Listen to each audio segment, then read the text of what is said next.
Hey paisanos, welcome back to another video. This is Smank, and today we're going to be reviewing the Super Mario Brothers movie, Let's A Go. I have Chris Pratt himself today here to help me with the Mario Brothers review. So Chris, what'd you think of the film? It's a Mario. Wow, did you hear that? That was amazing. So when I walked into the theater with my friends on Saturday, I thought I'd see something that's around average at best.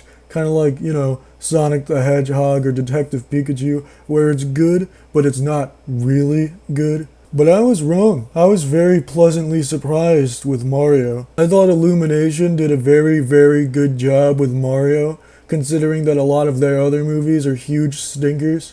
And they're kind of known for that. They're kind of known for making shitty movies. Their last really good one being Despicable Me 2. I expected something mid at most, it being a video game movie and an Illumination movie. I also saw the reviews for the movie beforehand, and Rotten Tomatoes absolutely shat on it. They fucking demolished it. I didn't really care because these are the same guys who gave Big Mouth in 99 and Cuties in 87.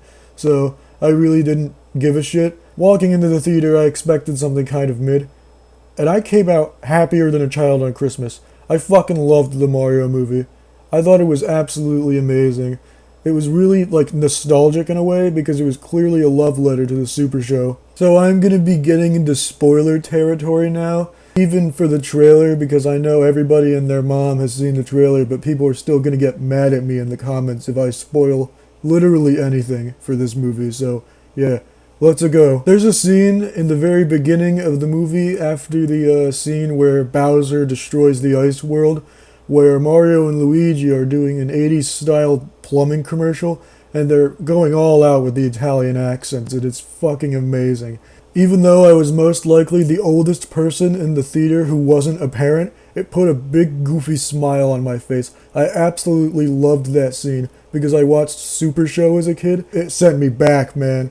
It sent me back. I know a lot of people, especially Rotten Tomatoes critics, don't really like this trope, but the rumors are indeed true that the Mario movie is an isekai anime. And when I watched it, I was perfectly fine with it, and I thought it fit really well with the plot, especially knowing that it is Mario, and that's basically the whole premise of the franchise.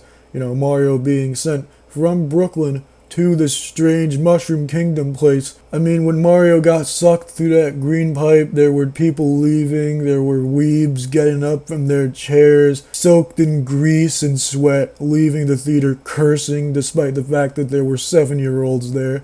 And I sat down and enjoyed it. I know there's a lot of complaints about Chris Pratt's voice in the movie, but there are a few scenes where he goes, "Wahoo, it's a me, let's a go." I can understand why some people are just a tiny bit disappointed that he's not doing the voice, but I can't understand that the internet is fucking fuming at him. They are so goddamn mad at Chris Pratt for not doing the voice in the movie, despite the fact that there are a few scenes where he does the voice, like in the very beginning of the movie in the plumbing commercial.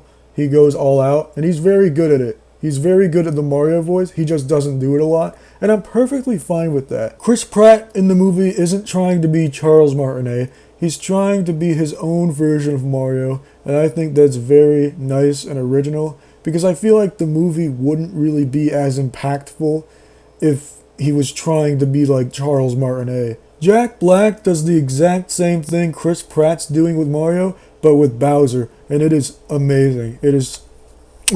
I love his performance as Bowser. I absolutely adore it. Jack Black, you're awesome, man. I've always loved Jack Black, but this made me love him even more. I think Bowser is one of the funniest characters in the movie. I think Jack Black really sells his performance as Bowser as like an over-the-top yet goofy villain who only wants Peach's affection. And Jack Black's performance is easily my favorite thing in the whole film. I have only one minor problem about the movie, and that's its pacing. Its pacing goes at 1,000,000 miles per hour to the point where sometimes you really just forget what's going on in the film. And I get that it's a kids movie and it's meant to be short, but it doesn't mean that the pacing has to be absolutely atrocious. And it really hurts saying that about the Mario movie, considering the fact that I've been waiting for this movie for literally since I was a child. If the movie was maybe just a little bit longer, at like 1 hour and 40 minutes or even 1 hour and 50 minutes, the pacing in the movie wouldn't be as much of a problem as it is, because the pacing is really, really fast and it doesn't really give you a break. There is one upside to the really, really fast pacing of the movie, and that's the fact that the movie never gets boring or tiresome. In most movies I see, there's at least one part that's like, you know, there's always a kind of boring part in the movie. Some movies need it, other movies don't. But the Mario movie doesn't have that boring part. It's entertaining the whole way through, and I really, really like that. So putting the Mario movie on Smank's scale of sexiness, I'm giving it an 8.5 out of 10. Certainly higher than I thought I'd give it, but hey, it was pleasantly surprising. And I certainly recommend it if you want to watch a fun, friendly movie for all ages. It's a treat to anybody who loves the Mario games.